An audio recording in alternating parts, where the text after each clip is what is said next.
सभी भक्तों को मेरी राम राम। यहां श्री रामचंद्र जी ने जब समुद्र पल्ली पार जब सेना श्री रामचंद्र जी की आ गई है तो अंगद के लिए भेजा है लंका में कि अंगित आप जाइए और आप जाकर अंगद जी उन्हें समझा कर आइए।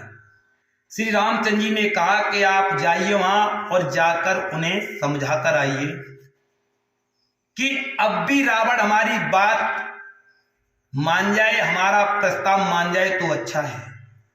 तो अंगद जी वहां जाते हैं लंका में, और लंका में जैसे ही गए तो वहां राक्षस से सबसे पहले उनकी वार्ता होती है और राक्षस से बात ही बात में वो लड़ पड़ते हैं और उस राक्षस को मार देते हैं। जैसे ही उस राक्षस को मारते हैं तो वहां पूरी लंका में ये हल्ला हो जाता है कि वही जो बांदर था जो पहले उत्पात करके गया था वो फिर दोबारा आ गया है।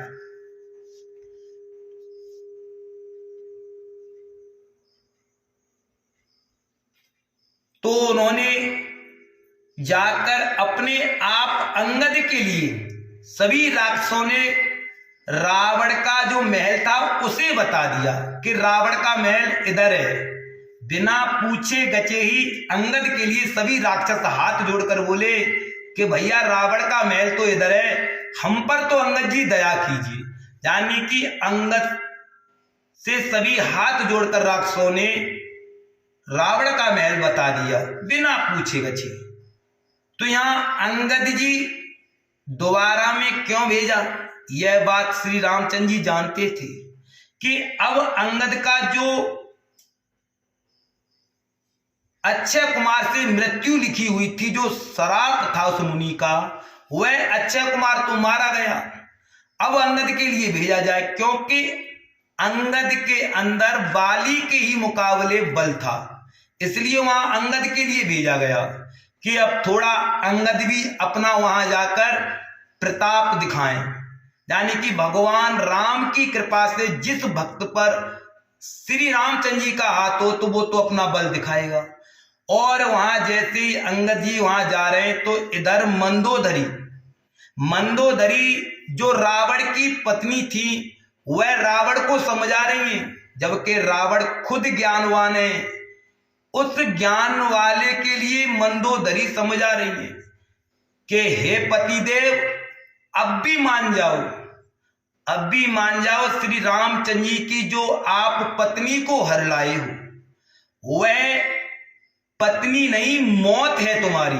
यानी कि यहां मंदोदरी अपने पति के लिए ये बता रही हैं कि वो सीता नहीं, वह तुम्हारी काल है, काल रात्रि के समान है।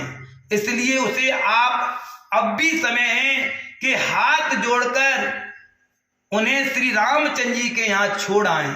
यानी कि मंदोदरी इस बात को जानती थी कि ये सीता रूप में जो आई है हमारी लंका में, ये सीता नहीं, ये प्रभु की माया काल रात्रि यानी कि काली मैया बनकर आई और हमारे इस लंका का सर्वनाश करेंगी। यानी कि मंदोदरी सब ज्ञान जानती थी, मंदोदरी को सब पता था, परंतु रावण अपने अहंकार, यानी कि यहां बात आती है जिस मनुष्य को चाहे छोटा हो या बड़ा हो, जिसे जिस बात का अगर अहंकार हो जाए, जब तक वो अहंकार टूटता नहीं तब तक वो किसी को गिनती में नहीं गिनता है। चाहे कितना भी बड़ा ज्ञानवान हो, चाहे स्वयं भगवान आकर उसे ज्ञान दें, जिसके आगे अहंकार की पट्टी होती है उसका अहंकार उसे ये महसूस कराता रहता है कि मैं ही इस पृथ्वी पर सबसे बड़ा बलशाली हूं। तो यहां मंदोदरी ने बहुत समझाया परंतु रावण एक ना मानी। उसके बाद रावण ने कहा कि स्त्री का स्वभाव ही डरपोक होता है, यानी कि उल्टा यहां ज्ञान मंदोदरी के लिए दे दिया रावण ने।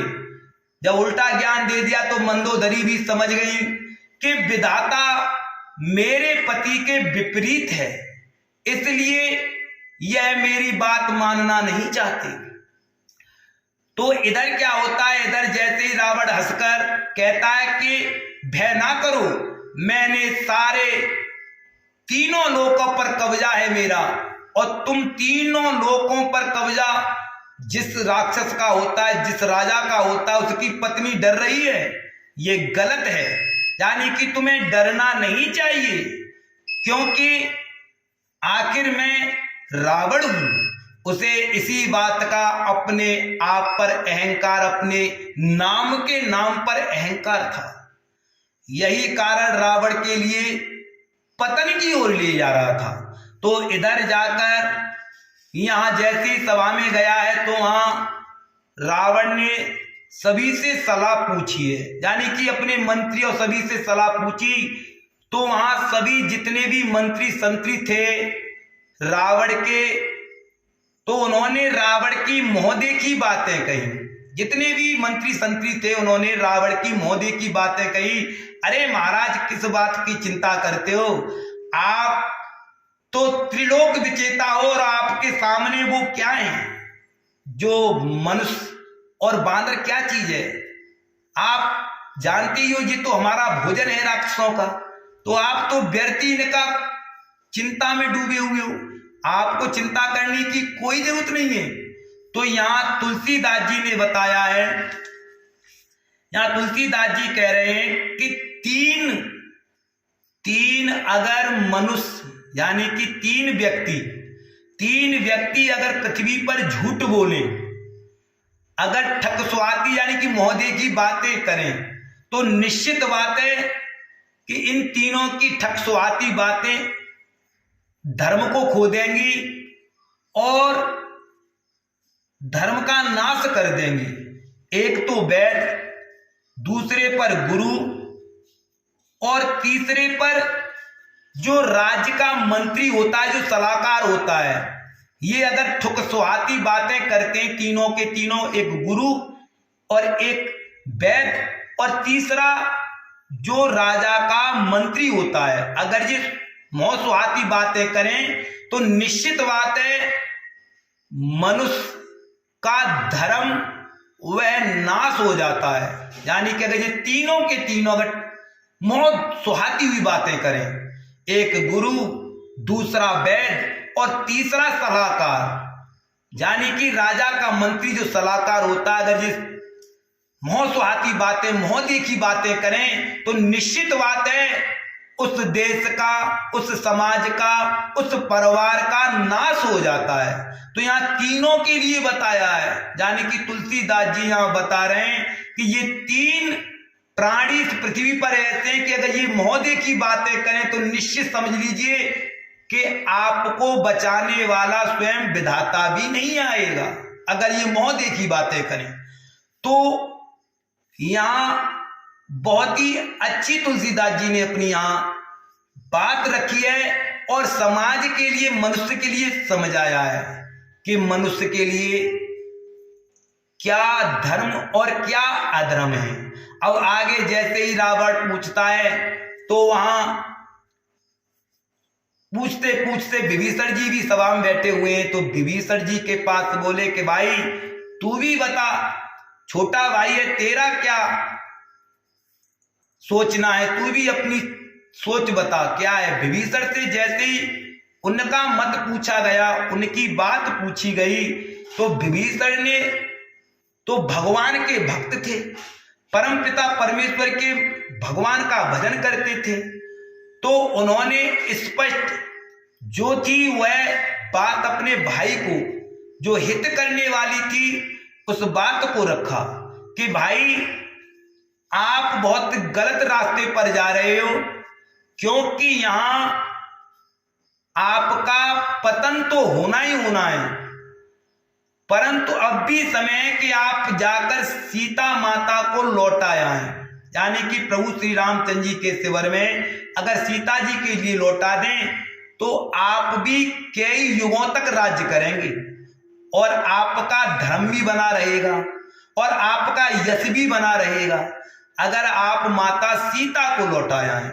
तो यहाँ विभीषण ने उन्हें अपना जो भक्त का ज्ञान होता है, जो भक्त ज्ञान देता है, तो यहाँ उन्होंने सारी बातें सच सच बोली हैं।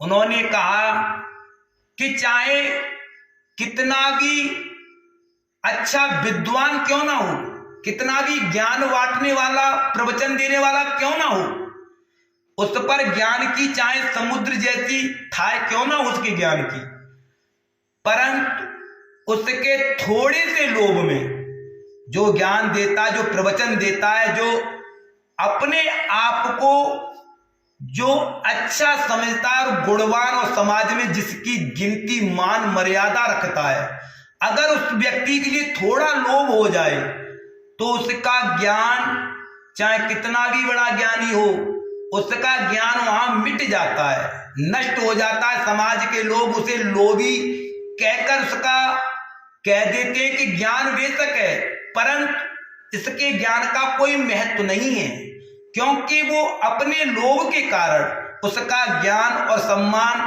लोगों में चर्चा बन जाता है। तो यहाँ ये बता रहे हैं विभीषण जी, इसलिए थोड़े से लोभ में अपना ये जो ज्ञान का भंडार है ना, जिस पर आज तुम सबसे ऊपर हो, यानी कि कहने का मतलब रावण बहुत प्रखंड विद्वान था, इसलिए वहां विभीषण समझ आ रहा है कि आपका ज्ञान पराई स्त्री से नष्ट हो रहा है, इस लोभ से, इसलिए इस लोभ को हटा दो तो तुम्हारा यश फिर हो जाएगा। तो यहाँ विभीषण ने बड़ा अच्छी बातें समझाई हैं रावण भैया के लिए, यानी कि भाई के नाते यहाँ बहुत अच्छा ज्ञान दिया है। और उन्होंने यहाँ बता दिया विभीषण जी ने कि ये सब क्रोध, मद, लोभ, ये तीन चीजें ऐसी हैं व्यक्ति के लिए कि ये पतन की ओर ले जाती हैं। ये तीन चीजें ऐसी हैं कि मनुष्य के लिए पतन की ओर ले जाती हैं। तो विभीषण ने यहाँ बहुत कुछ रावण के लिए समझाया है। अब देखिए, आज जो ज्ञान त्रेता युग में इसे कलयुग में कीजिए आप, तो देखिए कलयुग में ज्यादातर आप देखोगे कि यहाँ दो चीजें बताई हैं जो हर मनुष्य के अंदर होती हैं। तो यहाँ दो चीजें किसने बताई हैं? मालवान, यानी कि रावण के नाना ने यहाँ दो चीजें बताई हैं कि ये हर मनुष्य के अंदर होती हैं, एक सुमित, एक कुमित। यानी कि यहां मालवान ने भी अपना ज्ञान दिया है, नाना ने भी कहा कि वास्तव में विभीषण बहुत नीतिपूर्ण बात कर रहे हैं, रावण बहुत अच्छा विचार बचा रहे हैं तुम्हारे लिए, अब भी आप समझ जाइए। तो यहां बताया है सुमित कुमित सब के ओर रहे, नाति पुरानी गम अस कहीं, यहाँ तो मिति तही संपत्ति नाना, यहाँ को मिति तही विपत्ति निदाना।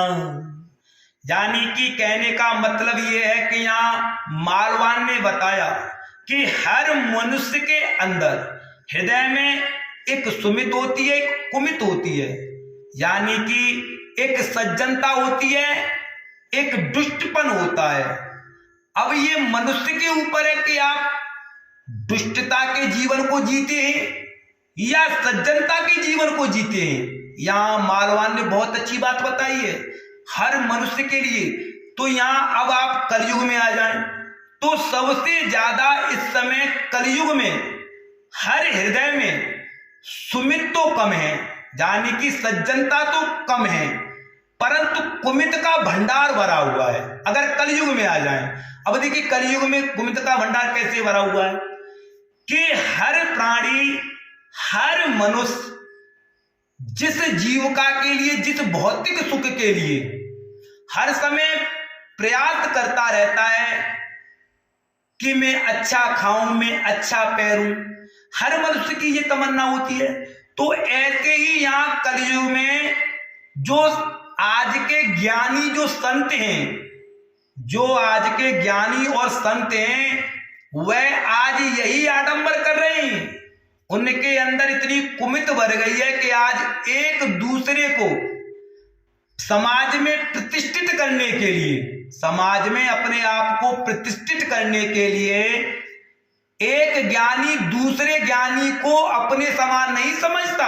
ये कलयुग का रहस्य है। यानी कलयुग में ये हो रहा प्रैक्टिकल कि आप थोड़ा भी ज्ञान रखते हो तो दूसरा ज्ञानी क्या समझता है कि खाली मेरी इज्जत हो, यानी कि मेरे ज्ञान को माने समाज, मेरे ज्ञान को माने। ये जानता क्या है?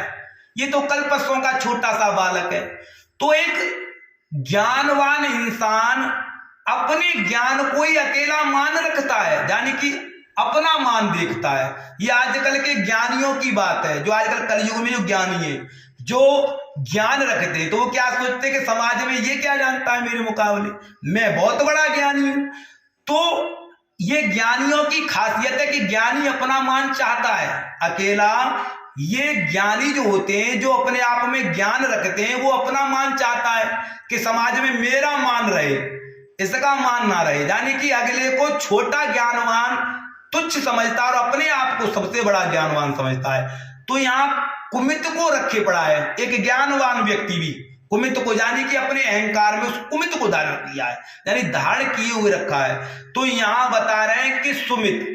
अब देखिए सुमित और कुमित होती क्या है?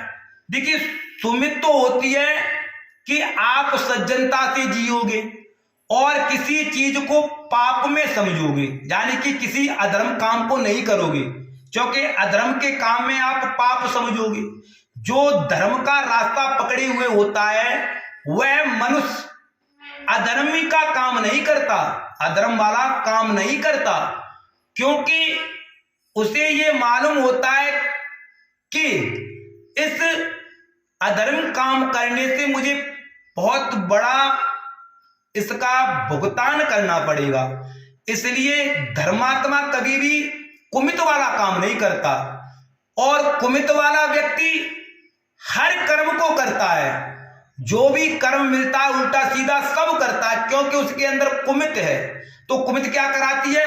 उल्टे सीधे कर्म कराती है कुमित, क्योंकि कुमित का यही सूत्र है कि वो उल्टे सीधे कर्म कराकर उस मनुष्य को भौतिक सुख में ऊंचा कर देती है। जैसे उदाहरण के लिए रावण ने जितना भी अधर्म का इधर से लूट उधर से लूट मचाकर उसने भौतिक सुखों का साधन कर लिया। रावण इसका जीता जागता उदाहरण है। तो जितनी यहां संपत्ति मिलेगी वो कुमित द्वारा मिलेगी। ये त्रेता युग की बात कलयुग में लागू होती है, और यहां सुमित होती है, वहां संपत्ति नहीं होती है। वहां संपत्ति बड़ा दिनचर्या की, बड़ा खान पीन की, बड़ा नेम की होती है, और यहाँ कुमित होती है तो वहां भंडार होते हैं संपत्ति के, लाखों करोड़ों का खेल होता है। तो यहाँ ये कुमित और सुमित की बहुत अच्छी परिभाषा यहाँ मालवान ने बताई, परंतु मालवान के लिए भी उस रावण ने भगा दिया सभा से। जय श्री राम, जय मां सीते, जय हनुमान।